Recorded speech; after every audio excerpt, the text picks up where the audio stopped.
What's going on? This is David W. Williams, also known as Diamond Dave, the founder of the highest paid part-time job in the world options training program. Hopefully YouTube is not cutting off the top of my stream, but let's go ahead and get into it. So what we're going to talk about is why you agree to struggle financially. This is going to be a really good video that kind of wants to understand that there is a lot of psychological conditioning in how the American worker accepts pay, and is kind of irregardless of how much formalized education that they get. So we understand that, Amos Wilson got us to understand that education is not just information that you're given through a book. So like information is, I hand you a book and you read it on your own, and it just has data in the book. So like, let's just say a math book, that's information. A lot of people conflate information and education. Education is an indoctrination process. So not only do I give you information, but I start changing how you see the world and your perspective, and I start getting you to kind of understand your position in the world. So what I'm doing on this site is I'm trying to educate you. What I'm trying to get you to believe about yourself is, one, that you can make as much money as you want in the world. Two, that you should be in a position of power. Three, that you should make building power and building wealth something that is important to you. So I'm not just giving you information. My goal is to educate you and to get you to see yourself differently in the world. Now, one of the reasons why the American worker, and this is irregardless of formal education, because to me, you are a worker if you have to work to support yourself and your family. I don't care if you make $100 million a year. If you have to still work to support your family, you are a worker, or you make $10 an hour. So let me give you an example. LeBron James has worked multiple Christmases that I know, right? He's worked multiple Christmases. Why? Because the people he works for told him, we want you to work on Christmas. So on Christmas, he works as opposed to spending time with his family. So even though he makes a lot of money, he's a worker. He has not decided that, you know what, I got so much money in the bank, I'm going to fall back and just live off my investments. So he gets paid a lot to do what he does, but he is a worker for whatever NBA team he works for, and he's also a part of the NBA organization. So he's a worker. So even though he makes a lot of money, he still works for somebody else. So we have to get rid of this concept that because you make a lot of money, you're not a worker. Doesn't matter how much money you get paid as a source of income from a job. If you have to do it to support your family and to support your lifestyle, you are a worker. If you don't have to do it, you're not a worker. You can live off your investments. You can live off some real estate properties you got, yada, yada, yada. So that's what I want people to understand. So the American worker has been conditioned a certain way, and it starts with you going and applying for a job, right? This is how it starts. So you go and you apply for a job. So let's say hypothetically you went to college.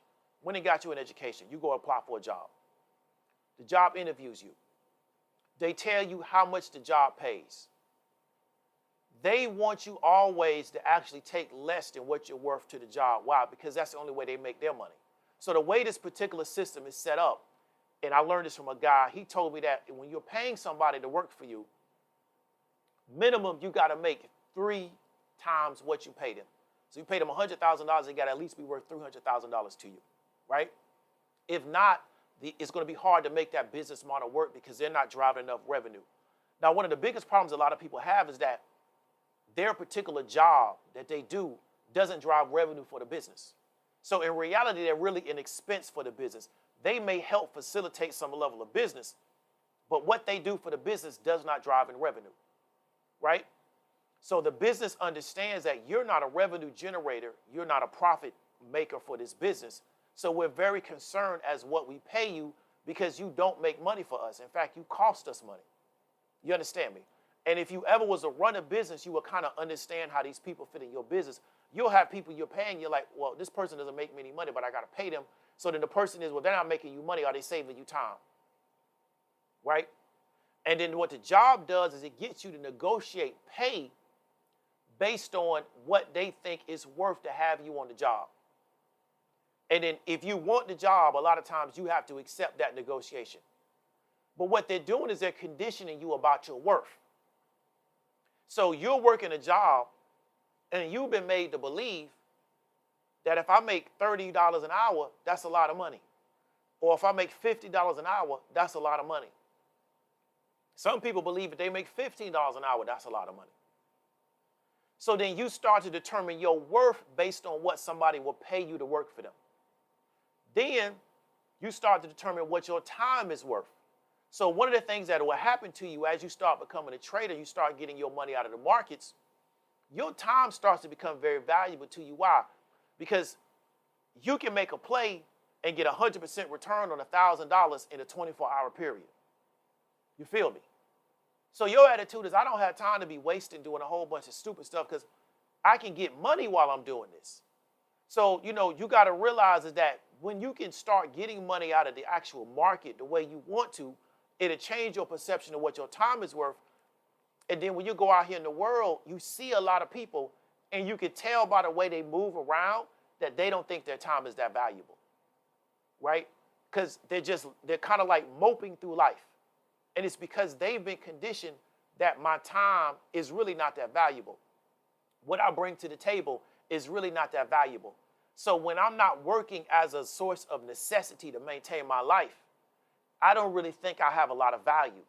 We talk about a lot of male-women relationships and, not having a parent in the home and yada, yada, yada as helping determine somebody's value.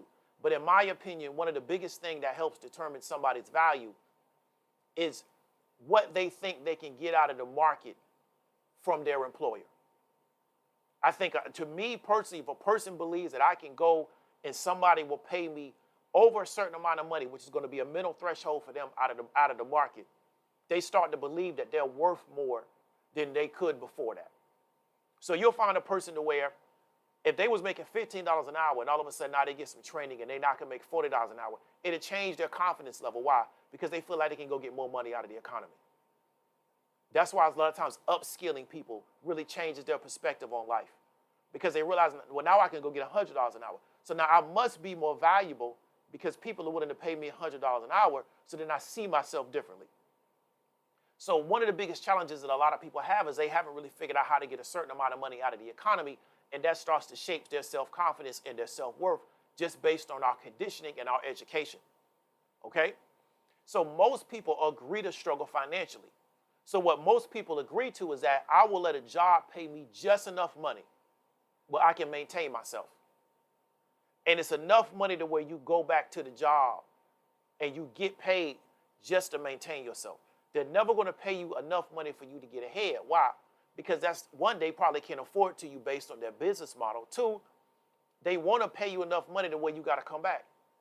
Because what does a job know about you if you keep showing up? You must need this job. Why? Because you keep showing up for this job. So if you didn't need it, you wouldn't show up. So the job is never going to pay you so much money to where, well, I can work here 2 weeks and I ain't got to come back the rest of the year.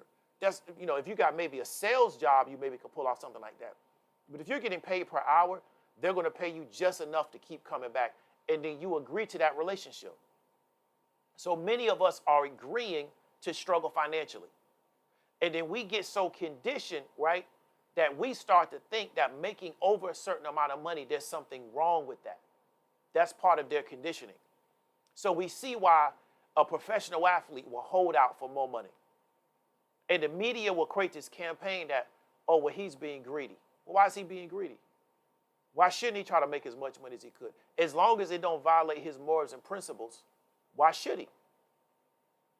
Why shouldn't he is what I meant to say.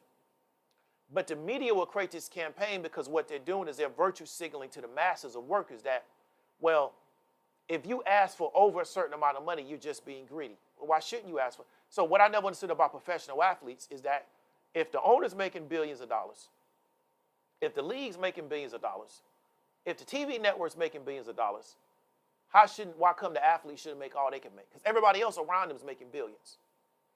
The league's making billions, the team's making billions, the TV network's making billions through advertising revenue. So the athlete is supposed to accept only having a ceiling put over their money, but everybody else has no ceiling. So nobody tells the TV network, well, if you're going to buy the television rights for this particular league, you can't sell ads past a certain amount of money. So like we never tell a television network, if you're going to buy the television rights for the NFL, your ad revenue per year can't be over $500 million. Nobody tells the team, if you're going to sell television rights to a television network for the rights to, not the team, well, some teams or sometimes it's the league based on whether it's baseball or football. So nobody will tell the team, if you're going to sell TV rights to a particular network, to promote or to view your games, you can't sell it over a certain amount of money. Nobody tells the overall league, when you look at it like the NFL, if we're going to sell TV rights to a particular TV network, the actual TV rights package deal can't be over a certain amount of money. But they got the athlete to agree to only being paid a certain amount of money. So LeBron James never made what he should have made in the NBA. LeBron James probably should have made $100 million a year in the NBA, right? But they got a cap. So if his salary, which could be $100 million, it would take money from everybody else. So he really agreed to get paid less to make the league valuable, right? Because in reality, based on what he was worth to that league, he probably should make $100 million a year because of how much money everybody else was making around him. I'm old enough to remember when they paid Michael Jordan $30 million. They act like they was giving Michael Jordan all the money in the world. You know how much money they made off of Michael Jordan all them years? That $30 million wasn't nothing. But when they paid Mike $30 million a year to play NBA ball, they act like they was giving Michael Jordan like $30 billion. They didn't really pay that man no money because of what he was worth to that league. Just the television advertising that he was selling was well over $30 million. So they didn't really pay that man his adequate compensation. But for Mike to go in there and try to force, as an individual, I really get my worth, they would tell Mike, well, you're destroying the whole league. So what this system does is it makes you agree to take less money as long as you're in a structure where it's an employee-employee relationship, even for people that get paid a lot of money to work for somebody else. And so that's why I'm so passionate about the markets, because I keep telling people, you can make $100,000 this month out of the market. I know a guy that played that Clover play. He was in Clover early. He made like $14,000 in probably a week off that Clover play. He's like, man, I'm about to go buy me a car. Imagine what he would have had to do for his job to give him $14,000 in a week. Average American make under $50,000 a year.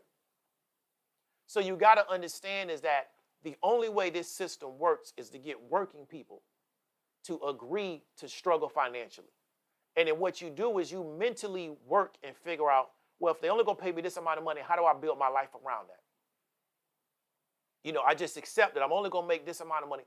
How do I build my life around that? How do I compensate for the fact that I'm only going to make this amount of money? How do I rationalize it? I tell my, well, your money's not everything. Money's not everything in the world. Well, you can't do this and that. So, but really I'm struggling. So something happens to me in the world, I can't afford to deal with it financially. So what I do is I figure out how to build my life around having lack of income. And I hope a black swan event never hits my life to where I need income. Like my car breaks down, somebody gets sick, I have an emergency where I need a lot of money, I get into a bad car accident. I just hope that black swan event never happens, because if it does, I'm going to be ruined financially. And they get you to do this because the whole time you're doing this, you're working and paying them taxes. So you're giving them the money that they need to do what they want to do. That's how they set this whole thing up. But they get you to agree to it at the onset, so you agree to the contract. And as long as they can get you to agree to the contract, then you keep showing up to work every day, which means that you're constantly affirming the contract. They got you. And that's how this system is set up. So I want you to understand, I'm not down on nobody that got a job. I've known people that like their job. If you like your job, I like the fact that you like your job. But if you're dissatisfied with what you're doing, if you're tired of feeling like I don't have enough money, I'm always struggling, I'm always worried about whether or not I'm going to be able to make enough money. If I want to make more money, I got to sell more hours of my time to somebody. There's ways to get money out of this market. There's ways to get money out of this world. And you don't have to do these elaborate things. You just have to kind of understand how this system works. And it's not a secret. All the information is right in front of you. It's just not being presented to you because the system needs the majority of people to be wage laborers or to be income laborers, even if they pay them like a LeBron James a lot of money. This system is built that way. They need the majority of people. So even if I get 10,000 people to do what I do, it's not going to hurt the system because why? They still going to have 99% of the people doing what they need them to do because like I said, it's all about making you work and you pay taxes and they take your tax money and they go do what they want to do. And that's what it's about. So I want you to really understand that this system needs more people to struggle financially. They're never going to create a solution for it because a solution for it destroys their system. So they got to keep things the status quo. You can get out of it if you decide to. But the problem is most people, because of their indoctrination, because of their conditioning, because of their peer group, they don't feel comfortable getting out of it because they start to think, well, I'm doing the wrong thing. And one of the things that I really want to educate you on is that as long as you're not violating your morals and principles, go make as much money as possible, right? If you can make $12 trillion next year and it's not violating your morals and principles, go make $12 trillion, because you don't never know when you're going to have to tap into that 12 trillion to do something for your family. So as long as you feel like it's not violating my morals and principles, I'm not destroying my life, it's not destroying my health, don't ever have a complex or have this confliction about making money. And always try to figure out, how can I put myself and my family and my group in a position to where we can be more prosperous, we can have more prosperity, because we understand how to operate in this market. We're not just praying and hoping that a gift comes, or we just praying and hoping that something happens. We understand how to operate in this system and get what we want to get out of this system, and then you can start utilizing that and exerting power over the particular system. So that's going to be the particular video for today. I'm finna get up on out of here. This is David W. Williams, also known as Diamond Dave, and I'll talk to you later.